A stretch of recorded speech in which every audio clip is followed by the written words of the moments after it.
Hi there, I'm Rekha Sharma, and I play Commander Landry on Star Trek Discovery. You are listening to the 100th episode of Hellblazer.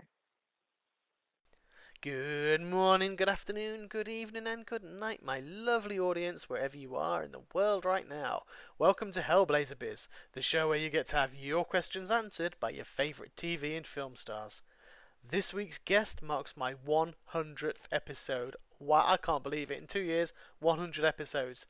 This lady is a Canadian actress who has adorned our screens over the years in many excellent shows and films.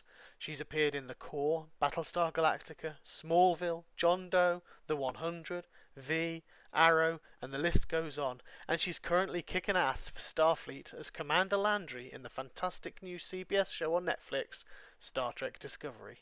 It's with great pleasure and great delight I introduce to you Rekha Sharma.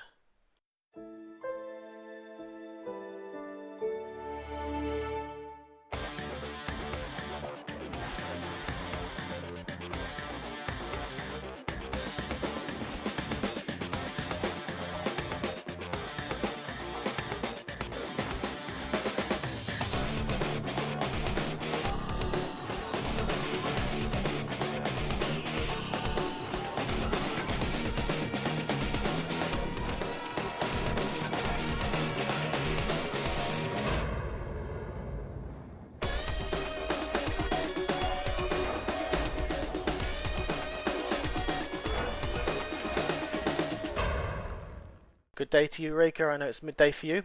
Yes, good day to you. Thank you. It's night time for me. That's all. That's why it's always amuses me when Right.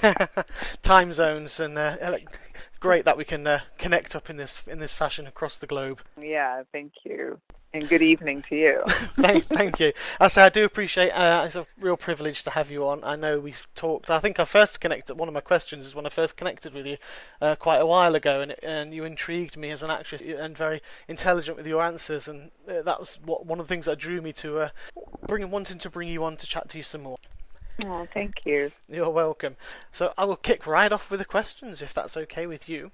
Absolutely. Go ahead. Cool. I've got one which was sent in by Simon Barry Budisbois. He's a Canadian listener of mine, and he would like to know if you were a fan of the franchise beforehand, and if so, what was your favourite genre? Yes, I was a fan. I started watching TOS when I was a little girl, which is amazing. My brother introduced me to it. He's quite a bit older than me and got me watching reruns, and it was incredible. It blew my mind as a girl in elementary school. And then soon after that, then Next Gen came out, which I was totally addicted to. And then I did watch everything else, but not as religiously. Like I would just watch it when it was on, DS9 and Voyager. Yeah. The only one I didn't check out was Enterprise. Oh, right, okay. I think I was too cool by then for Star Trek. I was like, I'm done with that. I think the original series for me, yeah, I actually was introduced to that after the Next Generation because that would have been in my teens, and yeah, huge crushes on Deanna Troi and used to have Who didn't? Even I had a crush on Deanna Troi.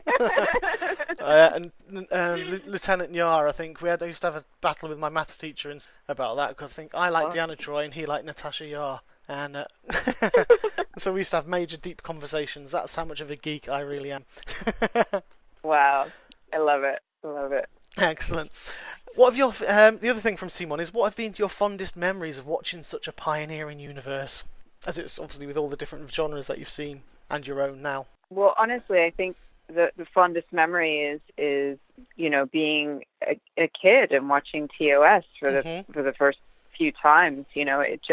It was so cool and it was kind of campy and dated, but I loved it. It was the first thing that I had seen where there was a future where there wasn't any racism, and that was probably the biggest thing that hit me as a small brown girl in a very white neighborhood. Yeah. I grew up with a lot of racism, and it was quiet, but it was there. So yeah, I'm definitely, I'm Aquarius. I'm an idealist to the heart, and I just loved a vision of a future that was better than the one we have currently. Yeah. And so yeah, eating milk and cookies after school at 3 p.m. Watching TOS. That's my fondest memory. That's a cracking memory to have. Yeah, it's good. Brilliant. I mean, and moving and talking of pioneering universes, you've mentioned it already. Discovery is, I think, as well, especially Discovery, is once again pushing the boundaries of TV with its move to empower females and also ethnicity, if that's the word, and get rid of racism even more, which is following the Star Trek back in the 60s with Uhura and everyone in there. Yeah. You know, that was just absolutely pioneering. It really was. Absolutely. I was just going to say, you know, Uhura was my first visual image of an inkling that maybe I could be an actress. Oh, right. Because I saw her, and in my mind, you know, I did my first play in grade 4, but I never saw anything that looked anything like me on television. And I remember one day it clicked in my head. I looked at Nichelle Nichols' image, and I thought, wait a second, this was made when? This was like way back. Yeah. And she was on TV. I was like, maybe it's possible that I could do it too. Awesome. I'm sure she's inspired so many people as well from that role, because it was, you know, a major, very strong character as well. She was very, very good. And I think that was my first introduction to you on Twitter as well, because we were tweeting when Discovery was still in its before it had been shown, and as always on Twitter, I find it a lot. There's a load of idiots out there. They just like to sit behind a keyboard, and there were loads of people moaning about they were moaning about having a Chinese captain. They were moaning about yourself and other people and saying, what's all this going on? And I think my first tweet to you is, I said, really, how can you moan? I said, it's a series where there's Klingons, Vulcans, and other alien species on the deck, and you're hanging yourself up just because of the race of the person. Really, seriously? And I know that's how we kind of that's my first introduction to you, was because I saw you retweet that, and I was just like, I fully agree with you. I'm trying to put these people down. Yeah. So how does it feel now, after seeing Nichelle Nichols in the original series, to be involved in the production where your inspiration came from? It's mind-boggling. It's incredible. You know, when I got the call that they wanted to cast me, I literally screamed with joy. Like, I squealed in delight. You know, it was like I couldn't believe it. So part of me was just really excited and thrilled. But another part of me was like, of course.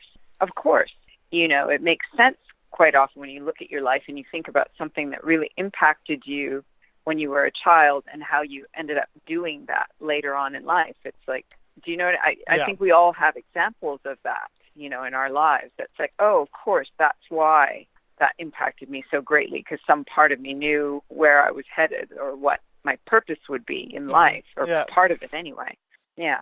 Excellent. I mean, it must be. This just sounds great. Let's say that to have that sort of full turnaround now, and I'm got to say I'm really enjoying Discovery, and it is great for the fact that, you know, I do love that, and I do think it's fully continuing that Star Trek ethos, and hopefully we'll see more of that on the screens. That's something we neglected for way too long, is being able to have that diversity and have strong female leads and strong leads from other racial backgrounds. Really hope that's. Absolutely. I think that's hopefully Hollywood can keep that going.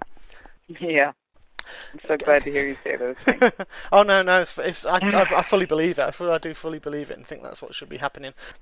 Commander Landry, which is your character, obviously, was introduced to us in episode 3, I believe. Was a serious badass. Pardon the language. How does Commander Landry differ from other characters you've played in the past? Well, you know, I feel like I've almost always played strong women in some form or another. Even I love that you know my role on John Doe. You actually watched it, which, you know, like, it was a lot younger then, and she was a total nerd, but she was still strong and smart. However, Commander Landry has taken it to a whole new level. I've never played such strong woman and military. She's way more of a badass than anything I've played before. So much so that I honestly, when I got the material, I thought, I don't know if I can pull this off. Yeah. And even when I booked it, I spoke to my agent. He said, "You've got it." I said, "Oh my God, this character is so strong and so hard." He's like, "I don't know if I can do it." And he's like, "What are you talking about? They just cast you, so obviously you can do it." I was like, "Oh yeah, right." Exactly. I guess that probably goes back to that little belief of like, oh my, you know, what role you've actually just managed to secure as well. It's disbelief. But exactly. So brilliant. It's you believe in yourself and look where you get yourself. and Landry is very good, and she does come across seriously in that way. She's very, very hard, and she's obviously got, well, in my eyes, obviously the crush on the captain, but very hard character and very comes across so stern. But there's so much more, I think, which you could discover on Landry herself. Moving on, Discovery obviously has a great cast as well. You've got Jason Isaacs in there, Doug Jones, Sonequa and Shazad and Anthony. Do you all feel that you learn from each other when you're on set? I absolutely do. I feel so honored to work with the incredibly talented people that I've worked with, but really since my very first gig, and it just hasn't stopped. And certainly with this cast, I absolutely learn so much from watching them, and I sometimes enjoy watching them so much that I forget that I'm in the scene too. So to be careful not to watch them too much. And you all get along, I take it. I mean, that's what I think makes really can see that in the shows. Yeah. I think a lot of the shows now, I've talked to many people like Lucy, I won't name them, other shows out there which have been really good, and where the cast get on, and that really comes across, especially in something like Discovery as well, where as a the dynamics are there between you, and that's what comes out on the screen, and I think that for fans makes it a lot better, is because we can see that relationship and that and the story behind it, and the fact that you are having fun that does come out on screen, and as someone who does watch it, that's great. I mean, yeah, I guess for you guys that means it's nice you are doing your job, which is what what you're out there to do. So yeah, I mean, you spend long hours with the people you work with in our industry, so it is absolutely wonderful when everyone gets along. And I've been quite very lucky in that regard, and certainly on this show. Mm-hmm. I mean, the people are just. Everybody's got a huge heart. Everybody's respectful, professional, wonderfully talented. I adore the Discovery cast. Excellent. Just throwing that one out there as well. When you say your long hours, how many hours does it take to film in a day? How many hours are you out there? Oh gosh, it can vary, but I would say it's rare to have a day that's shorter than 12 hours. So anywhere from 12 to 18 probably is the longest. I think we've worked on this show. Wow. I'm not sure. I'm guessing. Yeah. The longest I've ever worked was on a movie, and I worked a 22-hour day. Whoa. That's hard going. There were naps. There was napping in the trailer, but it was still, I was there for 22 hours. Wow. I actually was in a film last year. I did an independent film, which was a local one where I live, and it's coming out this year, but I was given lines and everything, and I know from there, I only had I think about 10, 15 lines, which was great, but I was told to come at 10 in the morning, I'll be finished by 3. I went there at 10 in the morning, and it was 11 o'clock at night when they finally let me go. See what I say? On average, it's 12 hours. Yeah, exactly. You're right. It's So yeah, that's what I was asking, because it's quite. It seems to be quite general that's the length of time it takes. Yeah.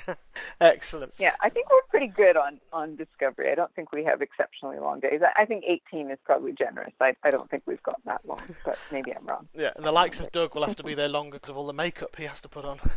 Oh, love. I feel for him.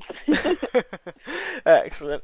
I've got I know we've got wrapping up the time now as well. I've got 2 more questions for you. One of them is a fun question, and the reason I ask it is because I had a chap on last year who has been a Muppeteer for 25 years. And he was in Return of the Jedi. He's worked with Jim Henson for so long, and someone threw the question. And you know what? I thought, I'm going to ask this to everybody because I thought it's a nice, fun question. And I've had some very, very interesting responses. So, Rekha, if you were to be characterised as a Muppet, what kind of character would you be? Oh my God, fantastic. I would be, oh my goodness, I think a little bit of a goofball. Mm-hmm.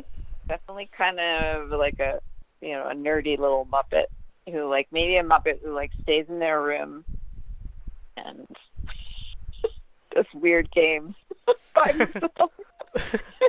And then comes out and then bursts out the door wanting to play with everybody. Something like that. I don't know. All right, fair enough.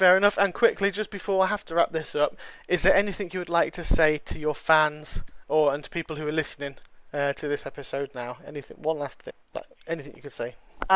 Yay for being a Star Trek fan. You're already doing great if you're listening to this and loving Star Trek. I might be biased, but I think human beings who like Star Trek are great human beings. And I think the reason why I feel that way is because I believe if you have to be a Star Trek fan, you have to want a better future, which means you have a big heart. So keep your heart open, keep watching these stories, keep telling these stories, because we need them. We need to connect with other human beings and make the world a better place. Not just for the future, but, the future is now. So, lovely. Spreading the love. Excellent. Thank you very much. Rekha, I've got to bring that to an end now, but I really thank you so much for the time you've given. It's been a true honour. Thank you. I feel the same. Oh, thank you so much, Rekha, for your time and that great chat. I hope to be able to talk to you again in the future. Some great answers there as well. I love the Muppet one. I'd also like to take this opportunity now to thank those who helped make this happen, including CBS, Tim Emery at Seven Summits Pictures and Entertainment, and of course Rekha herself. And you guys, without you, this show is nothing. So thank you for tuning in. This has been Chris Gordon on Hellblazer Biz with Rekha Sharma.